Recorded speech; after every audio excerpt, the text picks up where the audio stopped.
Hi, this is Sherry, and welcome back to my channel. Um, Today I'm going to do several things. One, I'm doing a return tag for the Clean Slate Tag. I'm doing a very small book haul, and then the books I've read and the books I'm reading. So that's what today's agenda is. First, I'm going to start with the Clean Slate Tag. Clean Slate Tag was created by Catalyst Reads and was my first ever tag by Jess Book Girl TV. So thank you, Jess. The first question is, are there any genres that you're going to read more or less in 2025? No. I I don't think so.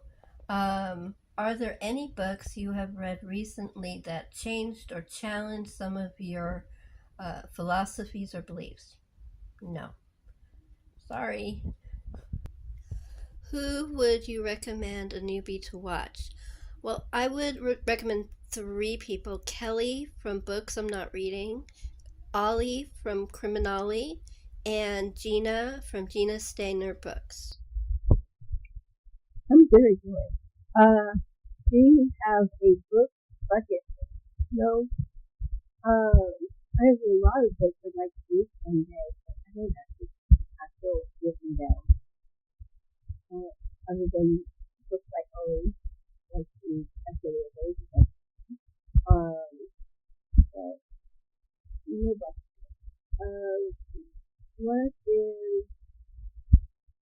What is it about this people that you try to do?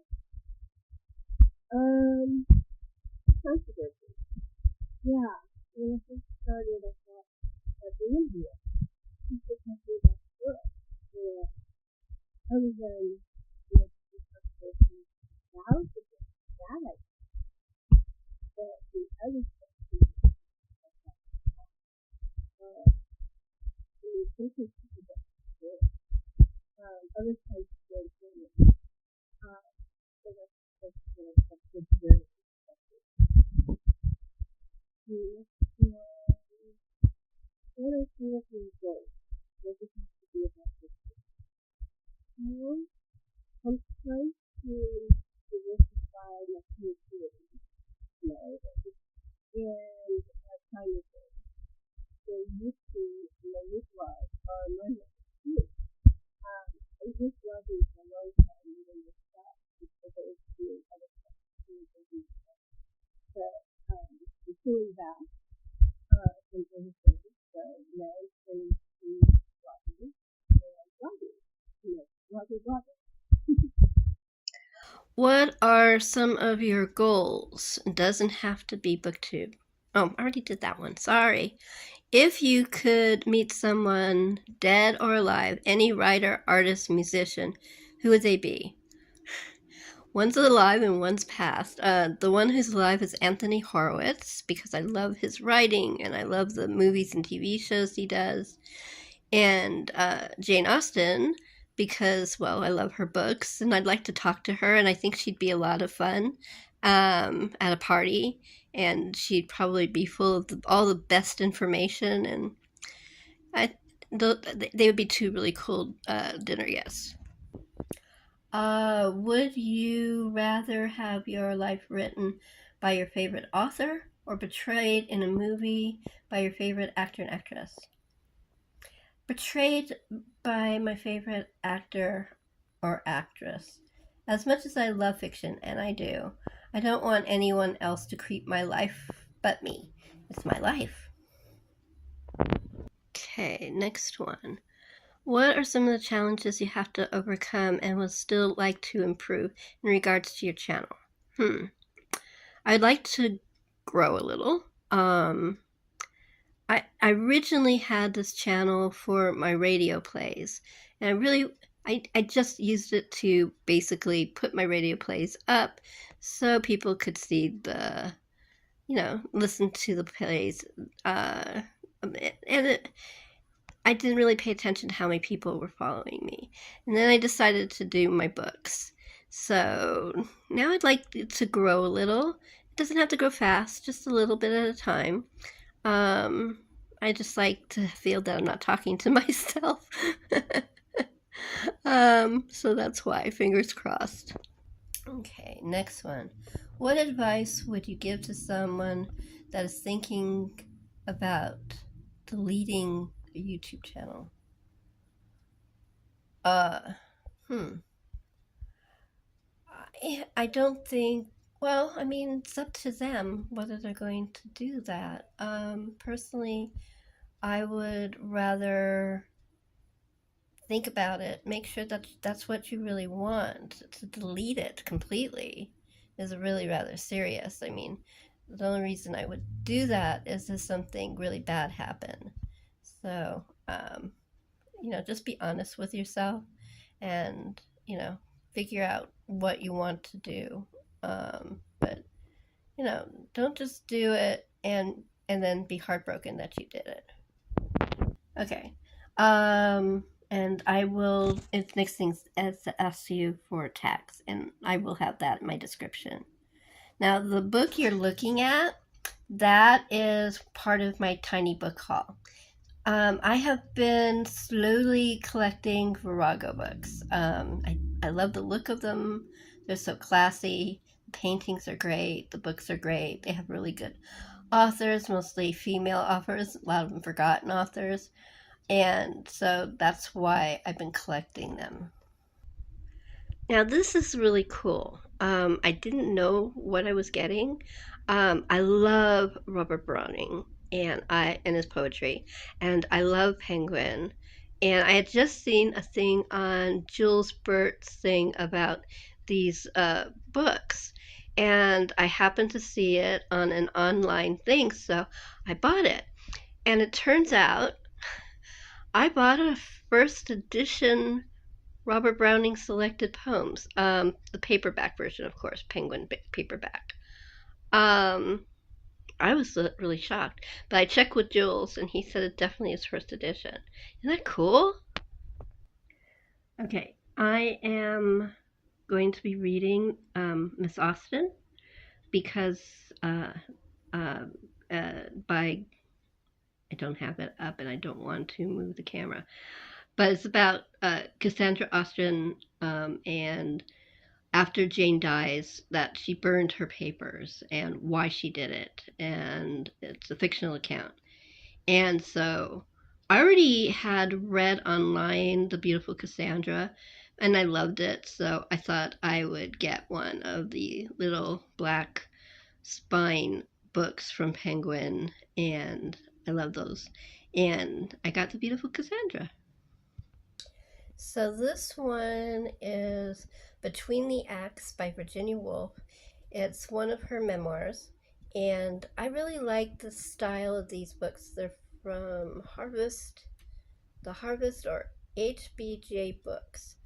I like the color, I like the sketch, I just think it's really pretty. Um, I have this is my third one, and I really like it. And this is the last one of my book haul. The Missing Piece meets Big O. I like Shel Silverstein. He's very funny, and I used to he used to have like a half-hour show on TV back when I was a kid. Um, but I love his sketches. They're just really great. So when I saw this, I had to get it. I've been wanting to read. Okay, we're switching now to books that I just finished reading. I have been wanting to read The Blue Castle for a long time. Um, I finished reading the Anna Green Gables books, and I really enjoy them. And so everybody talks about The Blue Castle. So I decided I bought it. It's been sitting on my shelf for like a year and a half. Anyway, so I finally read it. And God, I don't know why I waited so long. I loved it. Um, It is about a young woman who basically is under the thumb of her family, and nobody really gives a darn about her. She's just there to be useful. That's basically her whole life what happens, what she does is she's there to be useful. And she's been having palpitations on her heart. And so she went to see a doctor, not the family doctor because she doesn't like him. She went to a different doctor who's a specialist, actually, a cardiology specialist. And unfortunately, he tells her that she has a very serious condition, and that she only has like a year. And so she says, if I have a year left, I want to live my life as my life, not as my family's vision of my life, which is no life at all. So it's very funny. It doesn't sound like it, but it's very funny because she finally tells these people exactly, I mean, right down to detail, what she thinks of each and every one of them. It is so funny.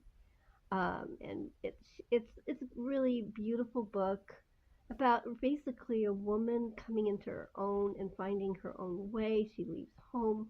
She finds gainful employment. She loves it. It's a really good book. I highly, highly, highly recommend it. Okay, and I also finished. This is a reread of The Murder at the Vicarage. I love this book. I've read it so many times. It's one of my favorites. Miss Marple's. It was the first one. It's different than the others because Miss Marple's a little crankier, but she's still sweet and she's still brilliant, and it's really great. And I read it for the group read for She Done It for this month. And no, was it this month? Yeah, it was this month. Yeah, next month is a different book. So that's why I read it. But I love this book. I highly recommend it. It's a great place to start with Miss Marple if you've never read. But I would actually start with 13 Problems. That is really where you get to know Miss Marple. And you also get to know, you know the whole village of St. Mary Mead from Murder at the Vicarage, but you actually get a more intimate version in 13 Problems. I love both books. And I know there are people who don't like short stories. So, Murder of the Vicarage is where to go if you don't like short stories. But if you really want to get to know Miss Marple before you start reading the books, I would get 13 Problems. First, this is my new version of The Enchanted April. I love this book. Isn't it pretty? My other version, which is much, much older, that I got way back, I think it was in the 90s when the movie came out. I saw the movie Enchanted April, fell in love with it, had to read the book. And the book I had was the tie-in. I still have it. It's beautiful and it's safely put away from sunlight and all that good stuff. But really, really, really, really love this book. If you've never read Enchanted April and you want something that'll just take you away to a romantic, beautiful place, and you get to meet these four incredible women, I would just let them take you away. So this is one of the books I'm rereading right now. And this book is reading right now, rereading The Great Gatsby. It is its 100th birthday. The birthday was April 10th from 1925. So I started reading it yesterday, and I still love this book. Um, it's so poetic. One thing about the narration by the character Nick Carraway, it's so poetic. It's so beautiful. And then you have really down to earth sections where people are like, it's very modern. So it's an interesting book, and it's got some interesting points about obsession and what's wrong with it and why it's not the best choice. Um, but anyway, so I'm doing a buddy read with Alan from Big Hard Books and Greg from Another Bibliophile Reads. I will have their tags in the description. And basically, we're just, if you guys want to read it with us, that's great. Just read along. And that is what we're doing right now. So uh, definitely, if you don't read it now, read it. It's such a great book. Hi. Well, this is like a little addition. My other part of the recording, for some reason, cut it off in the middle. So I just wanted to add about this book, which is the last one. Thirst by Mary Oliver. It's a book of poetry. Um, I did it as a buddy read with Kelly from Books I'm Not Reading. We had a great time. We both agreed the best, strongest poems were the first two. There's a lot of great poems in it. I mean, she's a wonderful poet. Those were just the strongest and the ones that touched us the most. So, really worth a read. We both recommend it. Good book. I want to thank you guys for watching my combination tag haul, what I'm reading now, trying to get everything in there. I want to thank you for watching us, and I would like you, if you like it, to please subscribe, comment, and like, because that does help me. And that's it. I want to say thank you. My tiny little um, my tiny little page is growing, and I appreciate that. I want to welcome the new subscribers. Thank you very much. I hope you're enjoying the content, and thank you for listening and watching and being a part of my little rocky journey. uh, Thank you.